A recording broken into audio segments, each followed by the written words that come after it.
Kagulat World. Buong mundo nagulantang. Selyado na ang usap-usapan, opisyal ng kinumpirma ng tournament organizers na si Alexandra the Era Ala ay ginawaran ng wildcard entry para sa Dubai Duty Free Tennis Championships 2026. Hihimayin natin ang dambuhalang ebidensya. Dahil sa wildcard na ito, hindi na kailangang dumaan ni Alex sa butas ng karayom ng qualifying rounds. Automatic na siyang pasok sa main draw, kung saan naghihintay ang mga pinakamalaking pangalan sa tennis world. Boom! Bakit nga ba ang ating pambato ang pinili sa gitna ng daan-daang aplikante? Inilantad na namin ang tactical view dahil ito sa kanyang superstar draw at box office power na niyanig ang ticketing records sa Middle East. Hihimayin natin ang the tactical advantage.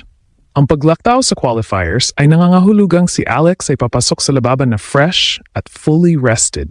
Ang conflict para sa mga top 10 players, makakaharap nila ang isang world number 40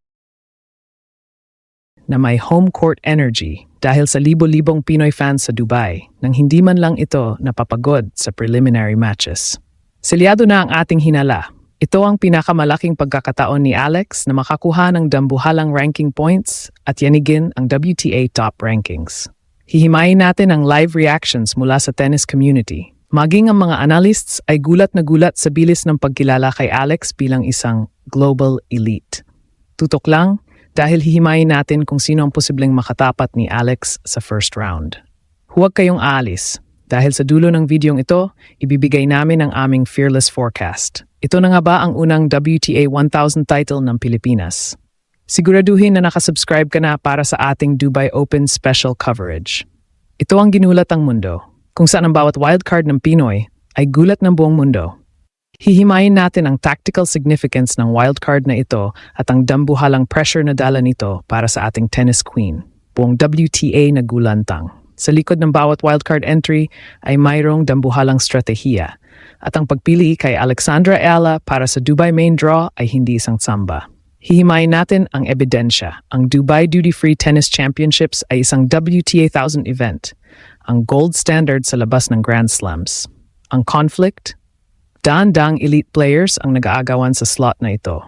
Ngunit ayon sa ating tactical analysis, pinili si Alex dahil siya ang ultimate crowd magnet. Boom! Inilantad na namin ang katotohanan. Alam ng Dubai organizers na kapag si Alex ang naglaro, selyado ng mapupuno ang stadium ng libo-libong masusugid na Pinoy fans. Ito ay isang dambuhalang business move na sinabayan ng pagkilala sa galing ng ating pambato.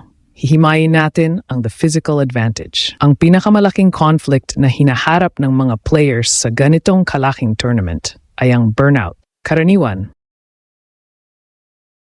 ang mga players na may ranking na katulad ni Alex ay kailangang dumaan sa 2 hanggang 3 rounds ng qualifiers. Hihimayin natin ang tactical view. Dahil sa wildcard, nakatipid si Alex ng mahalagang enerhiya. Selyado na ang ating hinala na papasok siya sa first round na may full tank ang stamina, habang ang kanyang makakalaban ay posibleng galing sa pagod na qualifying matches. Sinasabi ng mga insiders, the wildcard isn't just a gift. It's a tactical weapon given to Alex to ensure the tournament keeps its highest energy levels from day one. Tingnan natin ang the ranking implications. Dahil sa automatic entry sa main draw, si Alex ay selyado ng makakuha ng points kahit manalo o matalo siya sa unang round. Ngunit hihimayin natin ang mas dambuhalang oportunidad. Isang panalo lang sa main draw ng isang WTA 1000 event ay katumbas na ng pagkapanalo sa isang buwang maliit na ITF tournament. Ang conflict para sa WTA Giants, lalabanan nila ang isang world number 40 na walang pressure na ma-exhaust sa qualifiers. Ang emosyon sa kampo ni Alex ay selyado. Ito ang kanyang golden ticket upang tuluyang pumasok sa top 30 ng mundo. Handa ka na bang makita ang dambuhalang gulat na dala ng ating reyna sa gitnang disyerto? Dahil sa wildcard na ito, hindi lang pinto ang binuksan. Binuksan ang daan patungo sa kasaysayan. Buong tennis world na gulantang. Ngayong selyado na ang pwesto ni Alexandra Ayala sa main draw, hihimayin natin ang dambuhalang hamon na naghihintay sa kanya. Sa part 2 na ito, titingnan natin ang scouting report. Sino-sino ang mga giant killers na posibleng makabangga ni Alex? Hihimayin natin ang ebidensya mula sa live draw. Sa Dubai, walang easy rounds. Ang bawat player sa main draw ay selyado ng bahagi ng cream of the crop. Ang conflict para kay Alex, Kailangan niyang patunayan na hindi lang siya crowd favorite, kundi isang lehitimong top-tier contender. Boom! Inilantad na namin ang tactical reality. Ito ang pinakamalaking pagsubok sa kanyang career high ranking na world number 40. Hihimayin natin ang the psychological warfare. Kapag ikaw ay isang wildcard entry, mayroon kang underdog advantage. Hihimayin natin ang tactical view. Ang mga top 10 seeds ay may pressure na huwag mapahiya sa isang wildcard player. Ang conflict na gagamitin ni Alex, ang nothing to lose mindset.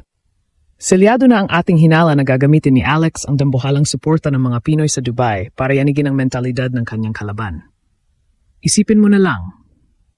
Bawat point ni Alex ay sasalubungin ng hiyawan na parang nasa Manila. Ang emosyon sa stadium ay selyado ng magiging intimidating para sa sinumang makaharap niya. Sinasabi ng mga analysts, Alex in Dubai is like playing a home game in a foreign land. That wildcard slot is a nightmare for whoever draws her in the first round. Tingnan natin ang the strategic preparation. Ngayong hindi na siya dadaan sa qualifiers, hihimayin natin ang ginagawang paghahanda ni Alex sa kanyang huling training sessions. Selyado ang ating impormasyon na nakatuon siya sa return of serve at high-intensity rallies.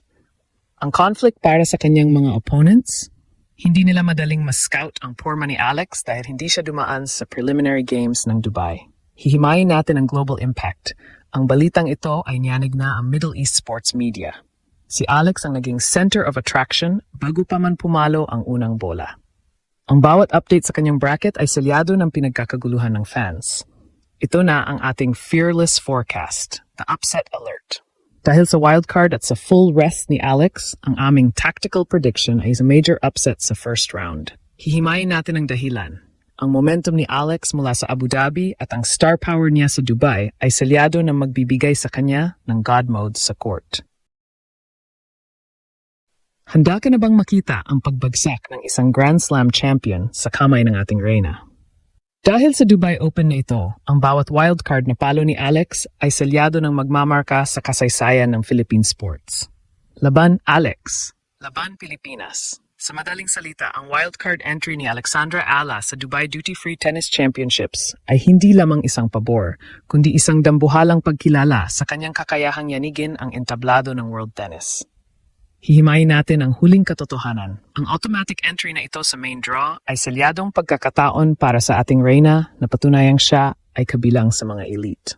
Ang bawat segundong ititipid niya sa qualifiers ay gagamitin niyang bala upang itumba ang mga higante ng WTA. Selyado ng ating pananalig, ang wildcard na ito ang magsisilbing mitsa ng isang dambuhalang tagumpay na muling gugulat sa buong mundo.